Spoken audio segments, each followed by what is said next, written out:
Vasu talks ప్రేక్షకులకు నమస్సుమాంజలి.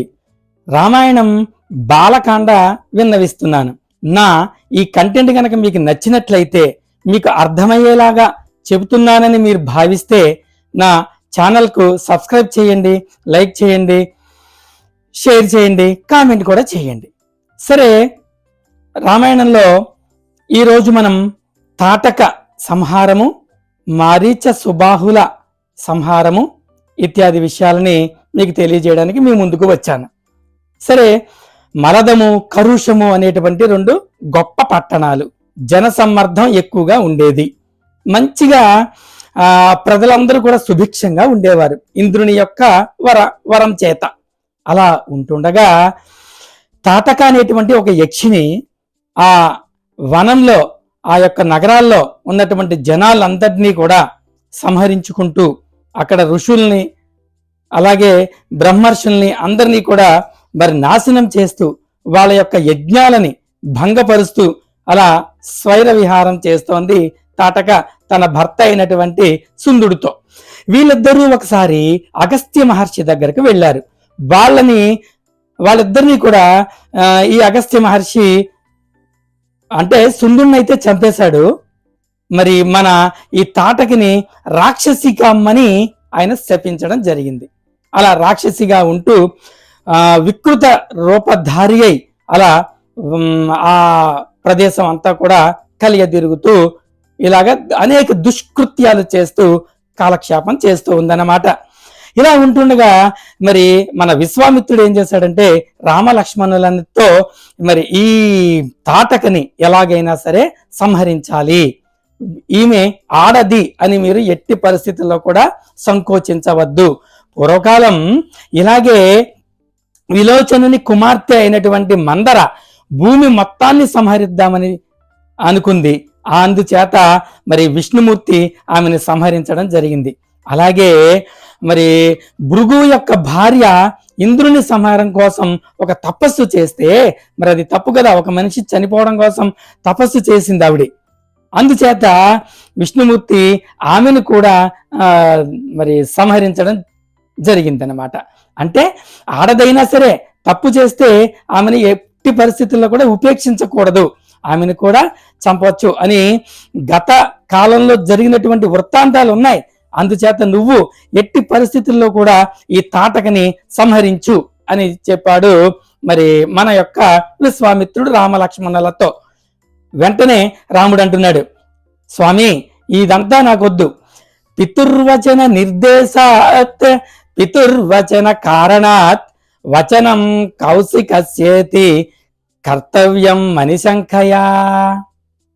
ఏం చెప్తున్నాడంటే, మా తండ్రి గారు ఎలాగా ఏం చెప్పాడంటే, నీ దగ్గరికి పంపించేటప్పుడు ఏదైతే మరి స్వామీజీ అంటే ఈ యొక్క విశ్వామిత్రుడు గురువు గారు ఏది చెప్తే ఆ పని చెయ్యి. ఎందుకంటే వచనం కౌశికస్యేతి కర్తవ్య మణిశంఖయా. ఏదైతే కౌశికుడు అంటే ఎవరు, ఈ విశ్వామిత్రుడు చెప్పాడో దాన్ని అనిశంఖయ, శంఖ ఏమాత్రం అనుమానం లేకుండా ఆ పని చెయ్యి, గురువుగారు చెప్పిన పని చక్కగా చెయ్యి అని చెప్పారు. అంతేకాకుండా ఆయన చెప్పినటువంటి పని చేయడం వల్ల గోబ్రాహ్మణ హితార్థాయ దేశస్యాయచ సుఖాయచ, గోబ్రాహ్మణులకి మంచిగా ఉంటుంది, అక్కడ ఉన్నటువంటి దేశంలో ఉన్న ప్రజలందరికీ సుఖంగా నివసిస్తారు. కాబట్టి ఈ తాటకిని వధించడం సబవే అని నిర్ణయించుకుని వెంటనే ఆ తాటకిని సంహరించడం కోసం ధనస్సుని సిద్ధం చేసుకుంటున్నాడు. అలా సిద్ధం చేసుకుంటుంటే ఆ ధనస్సు గొప్ప శబ్దం చేసిందిట. ఆ శబ్దానికి తాటక వెంటనే ఎక్కడి నుంచి వస్తుంది ఈ శబ్దం అని చెప్పేసి ఆ శబ్దాన్ని అనుసరించి ఆ రాముడి దగ్గరికి, ఆ రామ లక్ష్మణుల దగ్గరికి, విశ్వామిత్రుడు దగ్గరికి వచ్చేసింది తాటక. వచ్చి రాళ్ల వర్షం కురిపిస్తోంది. అలా చేయడం వల్ల మరి విశ్వామిత్రుడి దగ్గరికి వచ్చి ఆయన్ని కూడా బెదిరించబోయింది. వెంటనే విశ్వామిత్రుడు హోంకరించాడు, అలా ఆగిపోయింది. మళ్ళీ రామ లక్ష్మణుల మీద పడబోతోంది.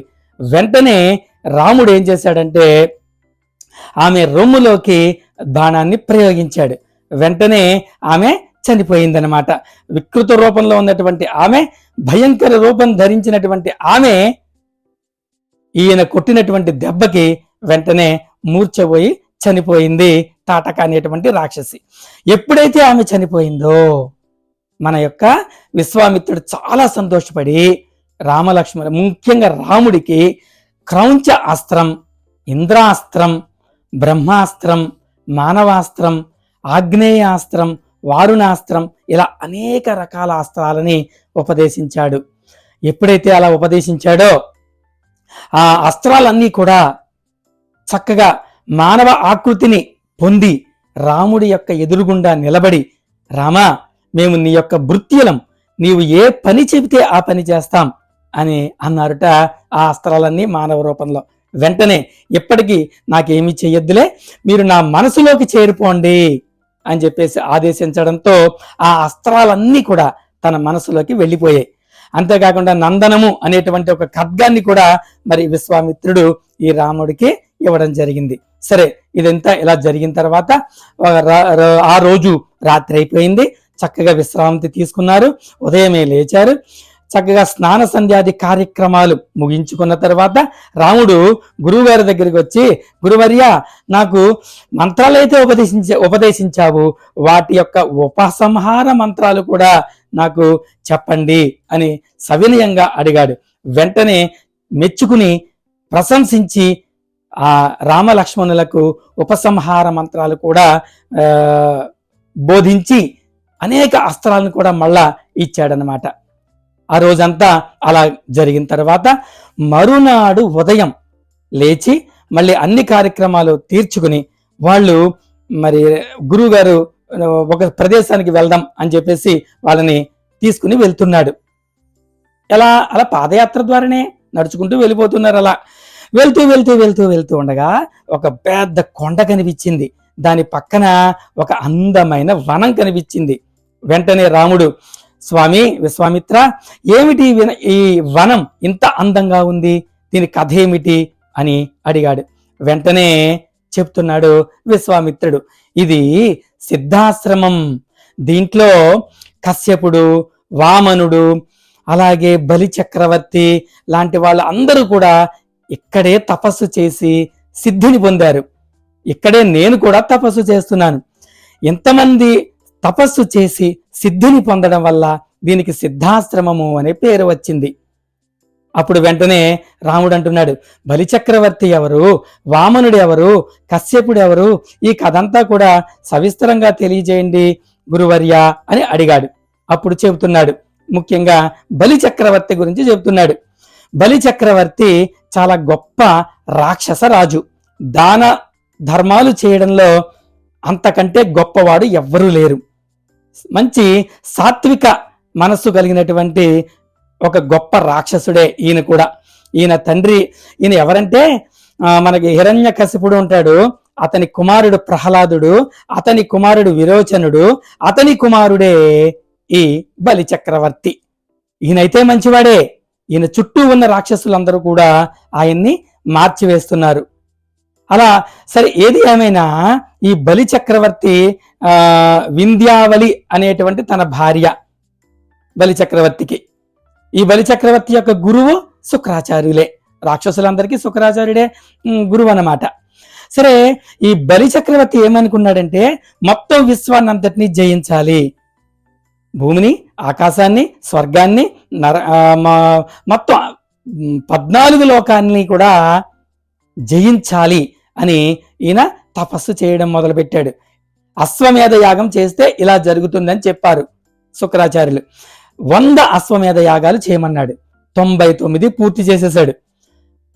100ది కూడా చేశాడంటే స్వర్గం మీద ఆధిపత్యం వస్తుంది, ఇంద్రుని యొక్క పదవి కూడా పోతుంది.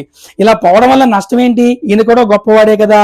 ఇందాక చెప్పుకున్నట్టుగా ఈయనైతే గొప్పవాడే బలి చక్రవర్తి, కానీ అతని చుట్టూ ఉన్నటువంటి రాక్షసులు, మరి రాక్షస ప్రవృత్తి ఎక్కడికి పోతుంది? దుష్ట ఆలోచనలే ఉన్నాయి వాళ్ళందరికీ కూడా.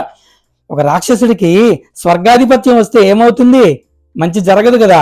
అందుచేత ఇంద్రుడు వెంటనే వెళ్ళి మరి విష్ణుమూర్తి దగ్గరికి వెళ్ళి మొరబెట్టుకున్నాడు.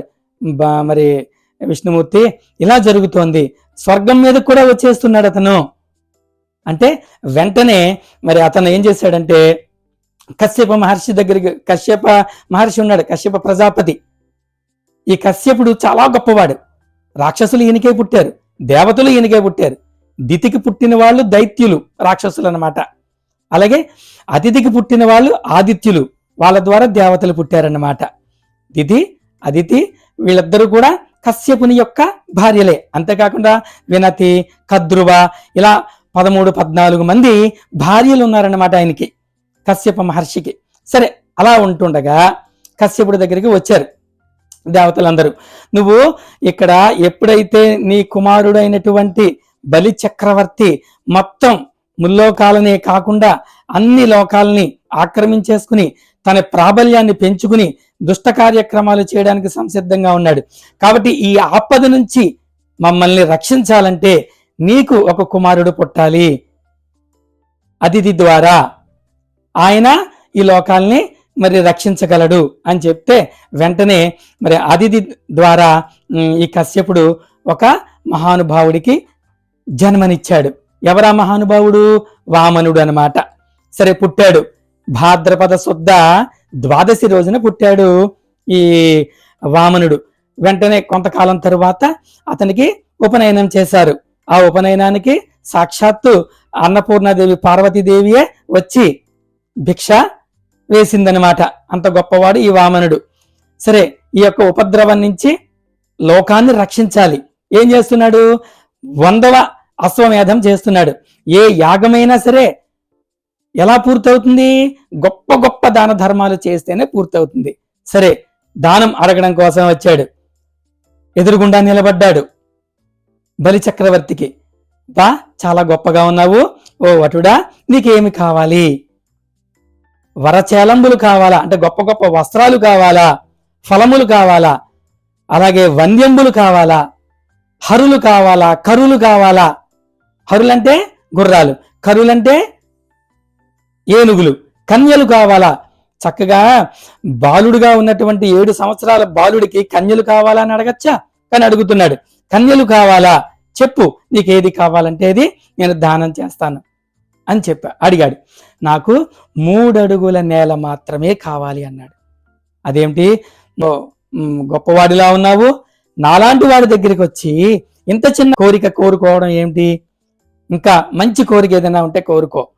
కాంచనములు కావాలా అంటే బంగారం కావాలా? ఏం కావాలా కోరుకో. భూములు కావాలా? గ్రామాలు కావాలా? ఇలా అడుగుతున్నాడు. నాకేమీ వద్దు, నీకు ఇవ్వడానికి ఇష్టం లేకపోతే నేను రిక్తహస్తంతో వెళ్ళిపోతా అని చెప్పాడు. అలాగొద్దు, నా దగ్గరకు వచ్చిన వ్యక్తి ఉత్తి చేతులతో వెళ్ళడానికి వీల్లేదు అని నీకు అడిగినటువంటి 3 అడుగుల నేల ఇస్తానని చెప్పాడు. వెంటనే శుక్రాచార్యుడు పక్కన గురువు గారు చెప్తున్నాడు, ఓ బలి చక్రవర్తి, వచ్చినవాడు సామాన్యుడులా లేడు, విష్ణుమూర్తే వచ్చాడేమో చూసుకో, ఇదేదో ప్రమాదానికి వచ్చింది అన్నాడు.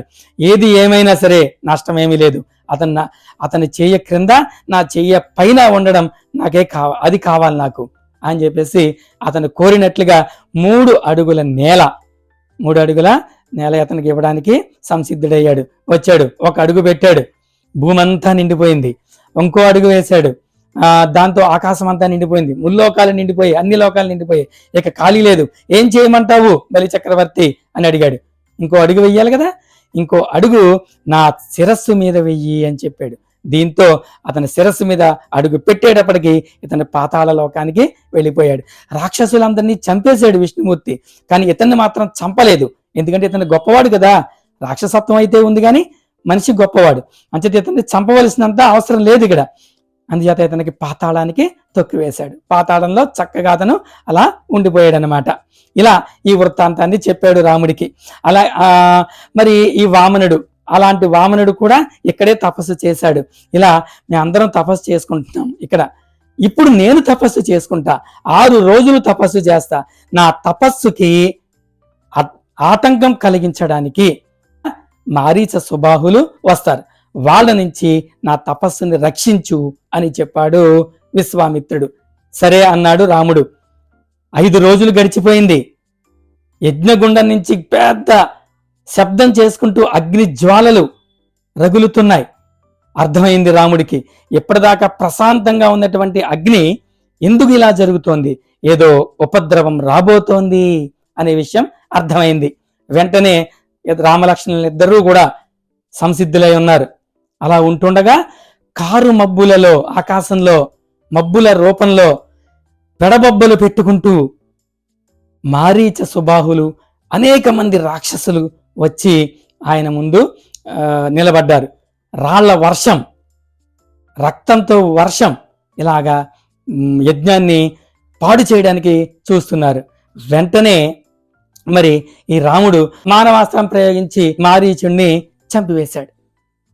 అలాగే తర్వాత ఆగ్నేయాస్త్రం ప్రయోగించి సుబాహుని చంపేశాడు. అలాగే అరుణాస్త్రం ఉపయోగించి మిగిలిన రాక్షసులందరినీ చంపివేశాడు. మానవాస్త్రం ఉపయోగించి మారీచుణ్ణి చంపలేదు, కొట్టాడంతే. అలా కొట్టగానే 100 యోజనాల దూరంలో ఉన్నటువంటి సముద్రంలో పడిపోయాడు ఈ మారీచుడు. మిగిలిన వాళ్ళందరూ కూడా చనిపోవడం జరిగిందనమాట. దీంతో విశ్వామిత్రుడు చాలా ఆనందపడి రాముణ్ణి దగ్గరికి తీసుకుని తల వాసన చూసి ప్రశంసించి, నా యొక్క తపస్సు నిర్విఘ్నంగా కొనసాగించావు, నువ్వు చాలా గొప్పవాడు అవుతావు అని చెప్పేసి ఆశీర్వదించి అతనికి మరికొన్ని అస్త్రాలు కూడా అతనికి ఇచ్చి చక్కగా అతన్ని ఆశీర్వదించాడనమాట. ఆ రోజు చాలా చీకటి పడిపోయింది. ఇక విశ్రాంతి తీసుకున్నారు వాళ్ళ ఆ రోజుకి. అలా తీసుకున్న తర్వాత ఏమి జరిగిందో తర్వాత భాగంలో తెలియజేస్తాను. Thank you.